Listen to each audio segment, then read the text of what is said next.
आज हम देखेंगे डेटा एनालिसिस और डेटा साइंस के बीच का डिफरेंस। ये वीडियो मैं बस कोई यूट्यूब के व्यूज़ पाने के लिए नहीं, कोई एक इंसान भी इसे देख ले तो मेरे लिए काफ़ी है। डेटा साइंस और डेटा एनालिसिस ये दोनों अलग अलग स्किल्स हैं। आप इसे ऐसे एनालाइज कर सकते हैं जैसे मान लीजिए आप ड्राइविंग सीख लेते हो इंडिया के अंदर। तो अगर आप ड्राइविंग सीख लेते हो और आप जैसे आप जानते हो कि इंडिया में आप राइट हैंड साइड पे ड्राइवर जो है वो बैठता है। तो अगर आप यूएस चले जाओगे तो यूएस में आप ड्राइवर नहीं कंसिडर किए जाओगे।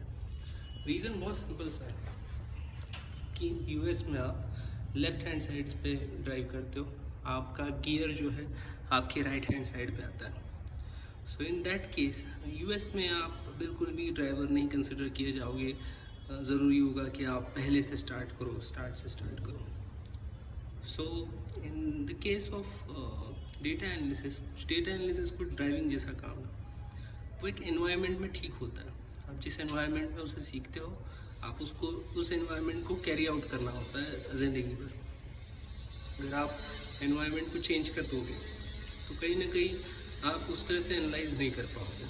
मैं एक एग्जांपल के लिए फाइनेंशियल डेटा एनालिसिस लेता हूँ। सो अगर आप फाइनेंशियल डेटा एनालाइज करते हो और आपको इंडिया के टैक्स लॉज, इंडिया की अकाउंटिंग कंसेप्ट्स, इंडिया के मार्केट स्ट्रक्चर के बारे में पता है, तो इसका मतलब ये नहीं है कि आप यूएस के स्टॉक्स पे एनालाइज कर पाओगे, क्योंकि यूएस की क्या मार्केट कंडीशन है, वहाँ के अकाउंटिंग प्रिंसिपल्स क्या कहते हैं, वो बिल्कुल ही अलग है।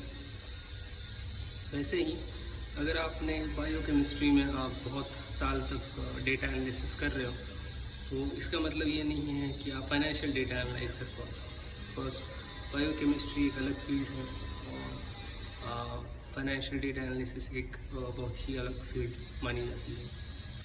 सो यहाँ पे आप देख सकते हो कि डेटा एनालिसिस एक ड्राइवर की तरह स्किल है। एक ड्राइवर जिस तरह से ड्राइविंग करता है, किसी कार में उसका हाथ बैठ जाता है और किसी बिग व्हीकल पे उसका हाथ बैठ जाता है, उसी तरह से आप भी ड्राइविंग स्किल्स एक्वायर करते हो।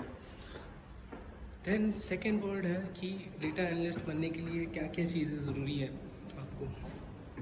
तो पहली चीज़ ज़रूरी है कि आपको कुछ बेसिक स्टैटिस्टिक्स आना चाहिए, जैसे मीन, एवरेज। देन आप थोड़ा प्रोबेबिलिटीज थ्योरी थोड़ी जानते हो, ज़्यादा नहीं पर थोड़ी तो। इसके बाद जो चीज़ बहुत ज़रूरी मानी जाती है डेटा एनालिसिस में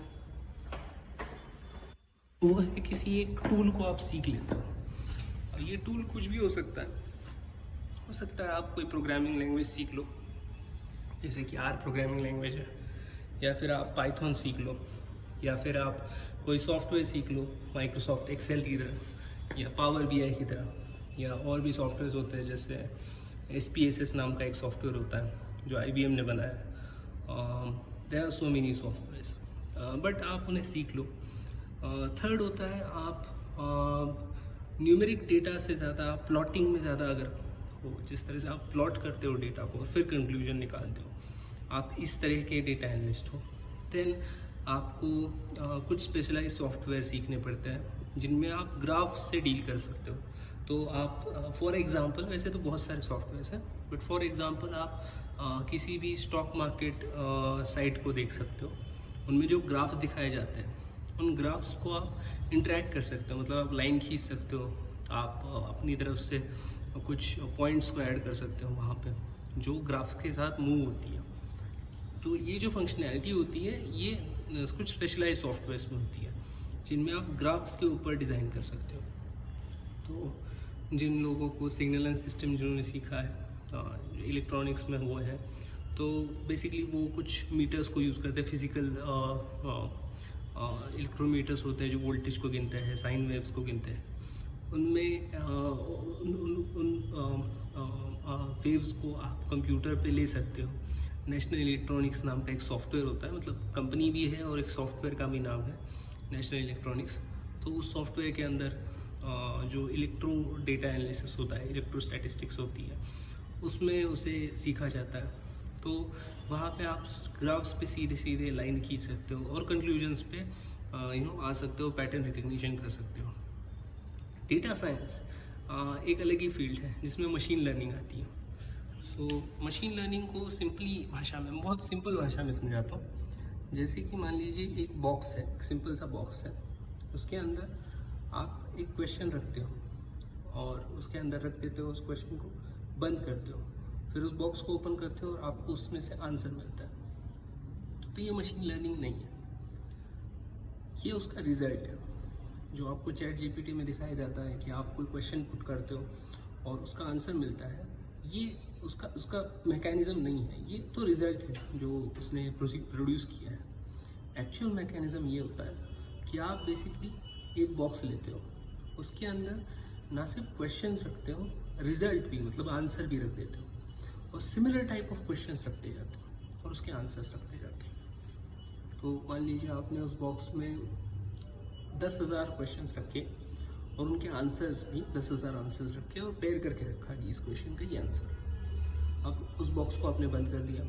अब उस बॉक्स ने उन क्वेश्चंस और आंसर्स को समझ लिया। अब जब आप बॉक्स खोलते हो, बॉक्स खाली मिलता है क्योंकि उस बॉक्स ने उन सारे क्वेश्चंस आंसर्स को रट लिया है। अब आप एक नया क्वेश्चन डालते हो। अगर आपने जो नया क्वेश्चन डाला है 10,001 हुआ, 10,000 क्वेश्चन तो वो खा गया और उसके आंसर। आपने जो नया क्वेश्चन डाला है वो उस क्वेश्चन को एनालाइज करता है पिछले 10,000 क्वेश्चन से। क्या उस तरह का क्वेश्चन इससे पहले पूछा गया था? अगर हाँ, तो उसका आंसर क्या था, उसका एक नज़दीकी आंसर वो आपको दे देता है। अब उस बॉक्स से आपको कितना एक्यूरेट आंसर मिलेगा, ये इस पर डिपेंड है कि आपने जब उस बॉक्स को क्वेश्चन आंसर्स प्रोवाइड किए थे बिफोर, वो कितने थे, 10,000 थे, 10 लाख थे, 10 करोड़ थे। तो फॉर योर रेफरेंस बस कि चैट जीपीटी जिस मॉडल को बनाया गया है, it's a generative pre train transformer. So उसमें कुछ बिलियंस ऑफ वर्ड्स का डेटा रखा गया है, उस पर उसे ट्रेन किया गया है। मतलब एक तरह का बॉक्स जिसमें उसने बिलियंस ऑफ वर्ड्स का डेटा खा चुका है वो। अब आप कुछ नया उसे दे रहे हो तो जनरली वो उस बॉक्स में जो दी गई पहली चीज़ें थी उससे मैच कर रहा है, इसलिए वो कुछ बना पा रहा है। हाँ, बट वो आउट ऑफ द ब्लू, जैसे अंग्रेज़ी में कहते हैं आउट ऑफ द ब्लू, मतलब जो कुछ है मौजूद नहीं है उसमें से कुछ तैयार करना, आउट ऑफ थिन एयर कुछ नहीं तैयार कर रहा है।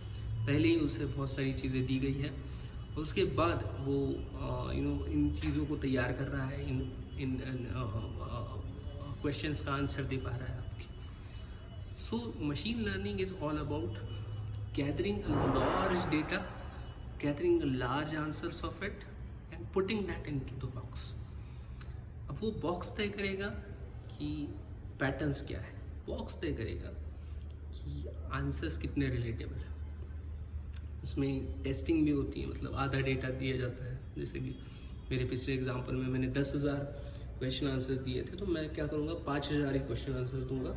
फिर अगले 5,000 क्वेश्चन आंसर्स मैं एक एक करके दूंगा। मतलब जैसे पहले मैंने 5,000 क्वेश्चंस और आंसर्स डायरेक्ट डब्बे में डाल दिया, बंद कर दिया, डब्बा उसे खा गया।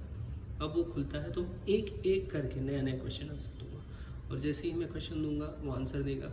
जैसे 5,001वां क्वेश्चन है, उसका उसने आंसर दिया, कितना वो आंसर एक्यूरेट है ये मैं उसे बताऊँगा। उसके बेसिस पे वो जज करेगा कि उसका मॉडल या उसकी अंडरस्टैंडिंग कितनी है। इसे ही सेल्फ अंडरस्टैंडिंग कहते हैं। हालांकि उसमें एक अटेंशन नाम का भी कंसेप्ट है, वो अलग है।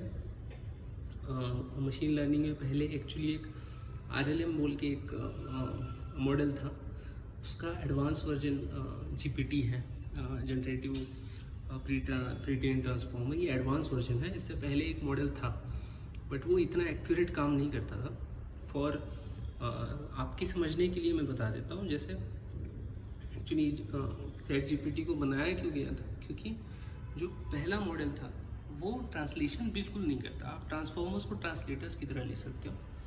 सो बेसिकली गूगल के इंजीनियर्स तय कर रहे थे कि अंग्रेज़ी को फ्रेंच में जब कन्वर्ट करना होता है उसमें प्रॉब्लम आ रही थी। सो फ्रेंच लैंग्वेज का मज़ेदार चीज़ ये होती है, फ्रेंच लैंग्वेज ना सिर्फ लोगों को मैन और वुमेन की कैटेगरी में डिवाइड करती है। फ्रेंच लैंग्वेज में जो चीज़ों में जान नहीं होती, जैसे बैग है, टेबल है, कुर्सी है, इसको भी मेन और फेमिनाइन कैटेगराइज किया जाता है।